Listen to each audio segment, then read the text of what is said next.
So welcome. This is essentially a DNA security talk regarding the acquisition of DNA, how someone can receive your DNA, and where companies in general store your DNA.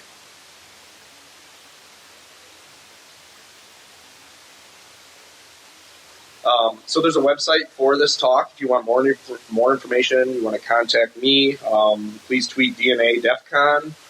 There's a lot of, if you're really interested in anything I talked about, there's a lot of available resources. I apologize, this is a lot smaller than I anticipated on the screen, so nothing was intended to actually read on here. It's just a visual. So who am I? Why am I here? I'm Mike Goetzman. I'm from the Northwoods of Wisconsin. And why am I in DNA? I work for a collaboration of 18 hospitals, 400 clinics. We have about 23,000 employees. And I enlisted in protecting the electronic medical record. Every time you go to the hospital, any bio data goes into your electronic medical record, and soon DNA will be in there to personalize medicine to the individual. So essentially, information security is protecting bio data. You can see kind of a little graph of where my DNA comes from, and I've sequenced about 20 family members and about 40 males with my last name, and did research projects on how the DNA within myself has evolved through the world. I got interested in 1997 when the movie Gattaca came out. So it's essentially enhanced humans and Godborns, which is all of us in this room, I hope, were a roll of the dice from our parents' genetics, biological parents. So why are we talking about DNA? DNA is suddenly, in the last 5 to 10 years, a lot bigger deal than anybody's ever talked about, because the cost per genome significantly dropped. So as you can see, in 2001, it was about $100 million to do a sequence of a human. This is a full sequence, and it still had relatively high error ratios. So up around 2008, 2009, a collaboration or a bunch of non-related technologies suddenly were developed at the same time. So it wasn't just one event that changed this. So it went from $10 million to $10,000 in a matter of like a year or two. So when Gattaca first came out in 1997, they were projecting where we are at $1,000 this year to sequence a human. In Gattaca, they were projecting in 2050 we would be where we are now. So bam, here we are. So technology and our ethics and our laws can't keep up with the advancement technology. So I'm curious, who here has knowingly given their DNA to an organization or government? Raise your hands. Okay, so I'd say 20% or less of you raised your hand. I'm going to tell you you're wrong. So if you were born in 1980 or later, somebody has your DNA, probably, and I'll go over that. So what's the best way to get your DNA? Saliva. It's a painless process. Your saliva consists of about 98% water, but 2% cells that contain DNA. So you can see there's a kit where you just spit into a little vial, close it, and then encapsulate it with some preservative, mostly for just shipping purposes. Once it gets to a lab, they pull that data out and multiply it. There's a device that you can buy if you get through their approval process for about $1,000 called a benign. You can at home sequence any living organism.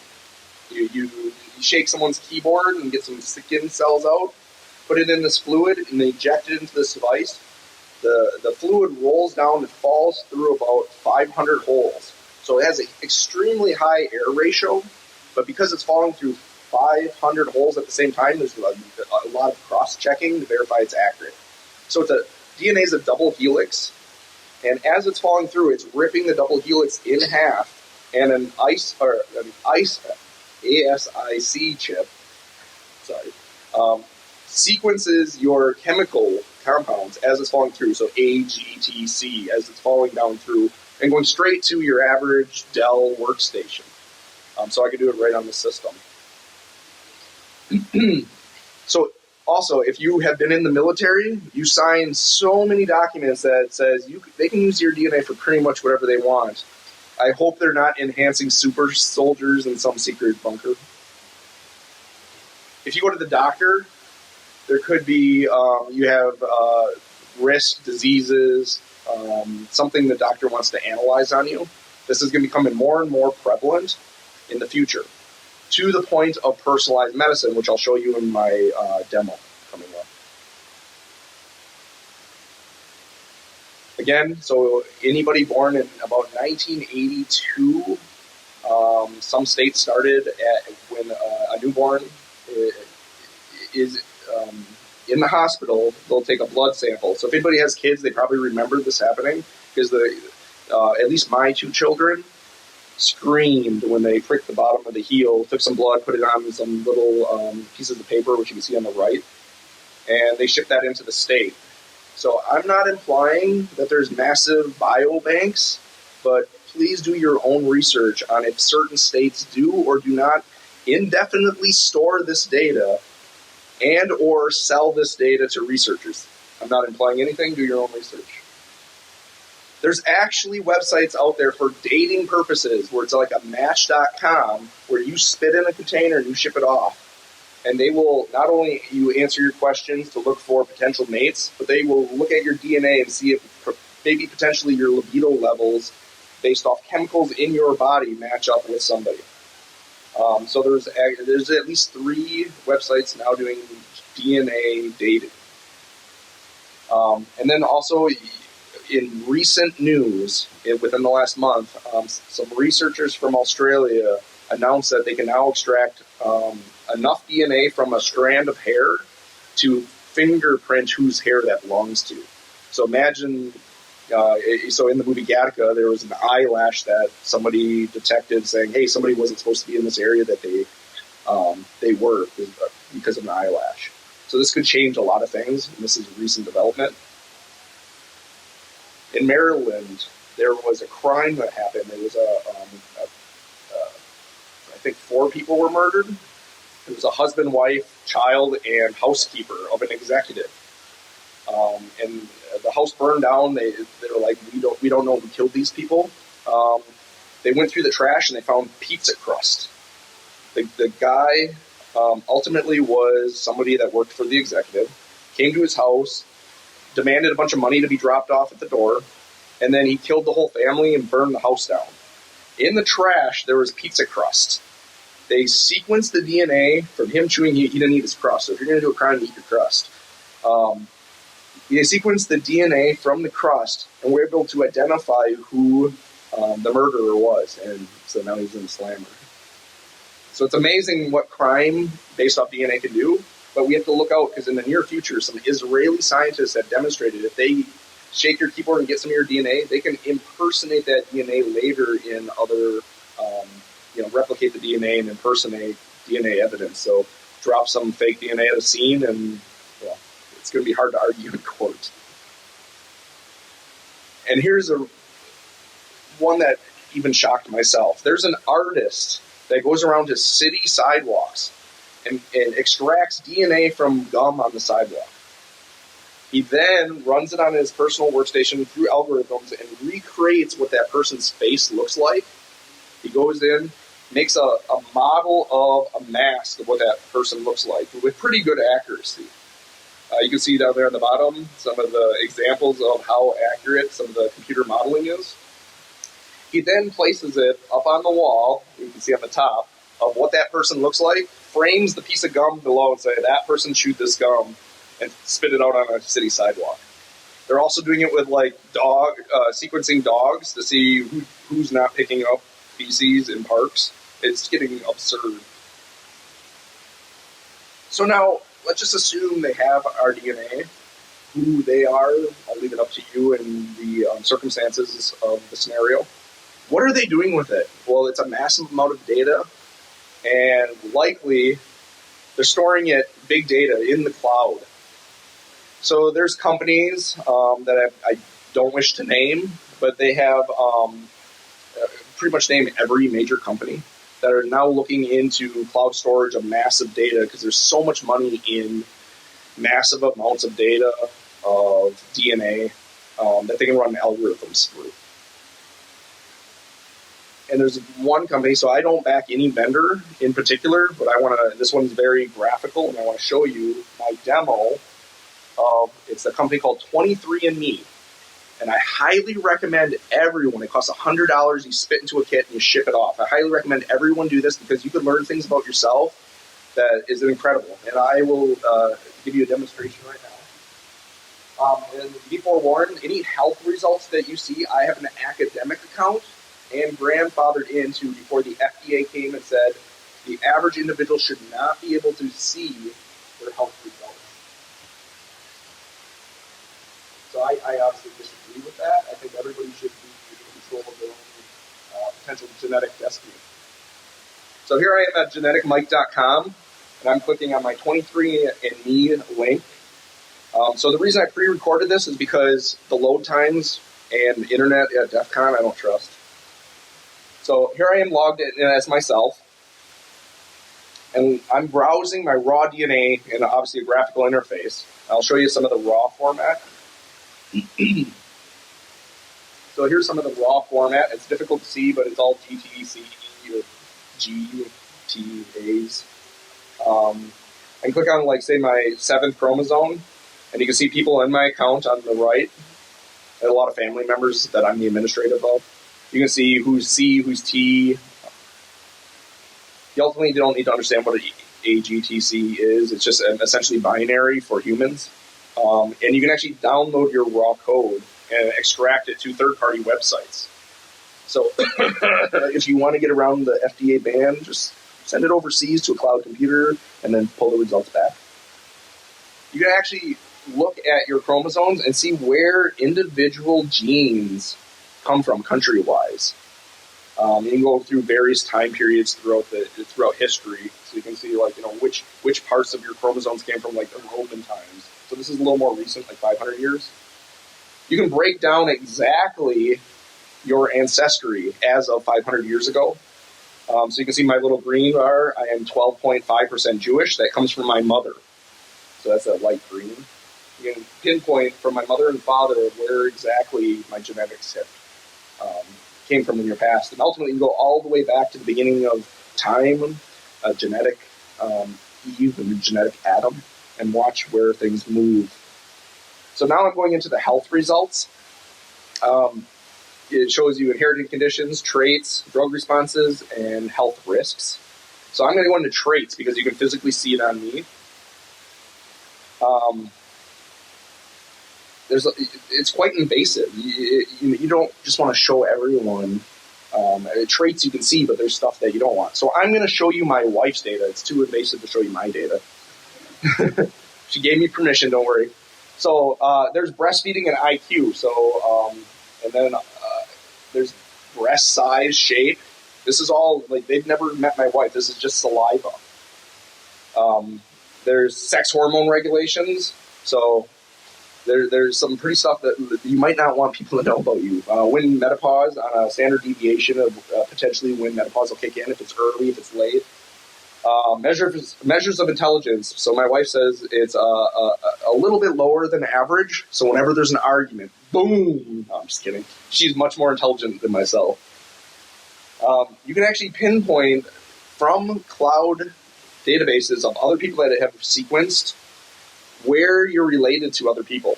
So you can see my wife, actually this one's myself, is associated with Eastern Europe, England area, and then obviously in the United States, which is a melting pot of all genetics. So I'm going to jump to another company called Family Tree DNA. It does essentially similar things. I'll take questions after, sorry. You can download your raw DNA. I just wanted to show you alternatives to 23andMe. I recommend 23andMe 99% of the time. But there's kind of a heat map of where my DNA comes from. So you see it's kind of over Poland. I actually know it's Lithuania, so it's right on the edges there. And again, that's Lithuanian Jewish. And then here's some of the raw data of people, the 30 to 40 males with my last name. Here's some of them that I was willing to share just the last name of. You can actually see who's related and how, and you can see what percent ratios. So there's all sorts of things you can do with DNA that you'll learn so much about yourself, your family. Just stuff starts clicking together. It's very positive. This is GenMatch. This is another database where you can upload your raw data from 23andMe or family tree DNA, and you can peg against other people that are in the database and see what percent of DNA or how long the strands are that match with you. So I found relatives I never knew existed that actually had last names that I would, like my mother's maiden name, and I'm like, I never knew you existed. It's amazing stuff, especially if you're adopted, if there's some circumstances in your family that's a little outside the normal standard family. So here's some very advanced, Google has Google Scholar, and there's open SNP type data where they actually find old graves and sequence the DNA of old corpses, and you can pay if you're a relative of this, this caveman. And then you can see each individual one of those is somebody out there that has similar DNA from what you're looking at. So that's how they can kind of track back from pretty much the beginning of time of where your ancestors moved and how. And so it would not be a defense of this talk to get into this massive database.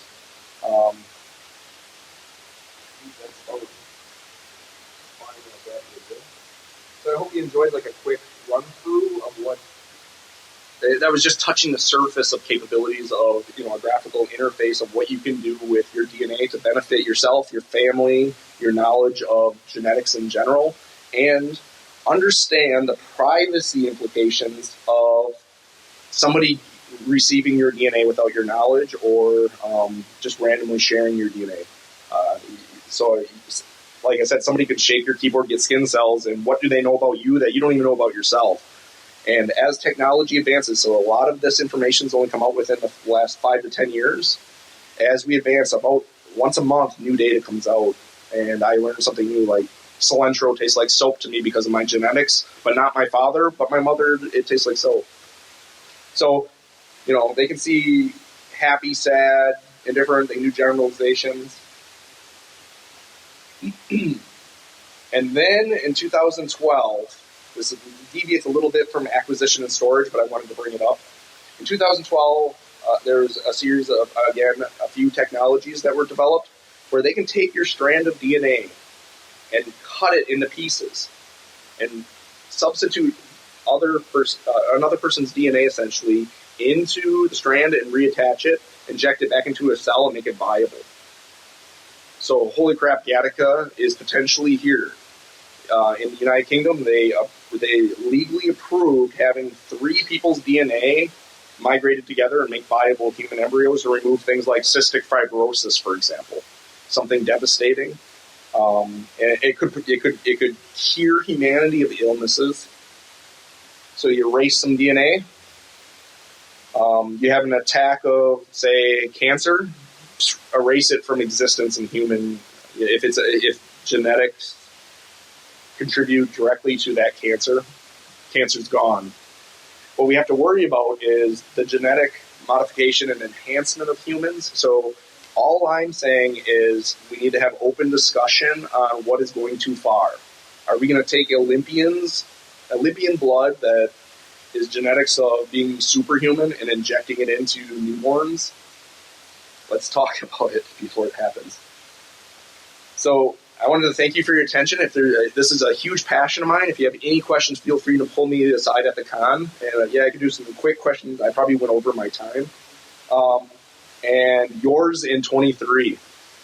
Thank you.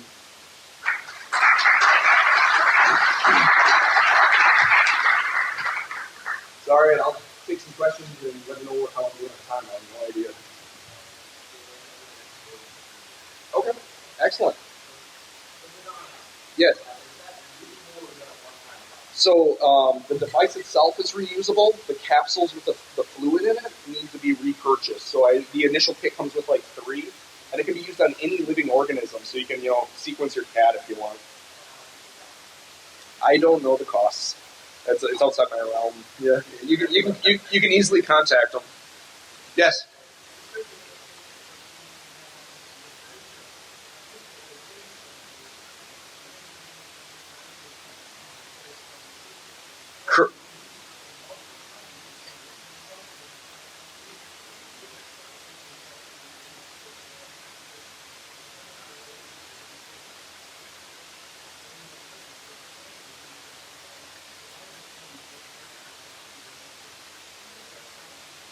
Sure, absolutely. So yeah, it's indeed, they don't want consumers to make generalizations on data. So I generalized a bit just to make it a little more of an effective talk. When you get genetic results, definitely what the FDA is saying is have a professional interpret those results to the individual. So yeah, I thank you for bringing that up, because I don't want people to get the results and say, yeah, you have a high chance of breast cancer. And then like some celebrities, although she had a little bit more backing and knowledge of family history, is, to go and have them pulled out. And it could definitely consult with a doctor and a professional. I am not a doctor or a professional, so do not consult with me. Yes.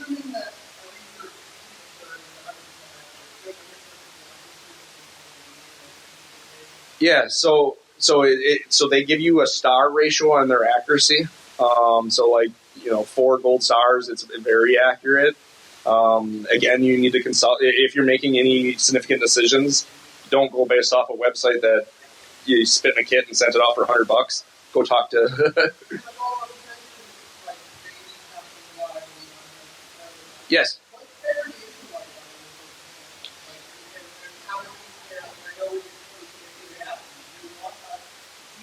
Yes. Yes. So so literally, one state in particular in the Midwest, an investigative reporter went and tried to find out where some of these samples were, and they were literally in a closet in something that half the people forgot existed. So then they put court orders in to have those samples destroyed because they were so disorganized.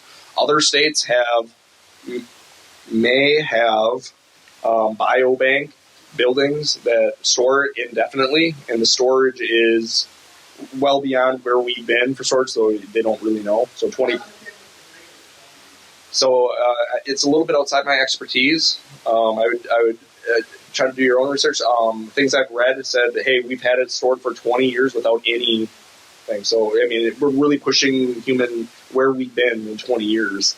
So I don't think there's a real answer for you. It's like, how long can a CD last with data, right? Well, we're not there to 100 years yet. So any other questions, I'll take them on the side, and you'll find me at the BioHacking booth quite often. So thanks, everyone.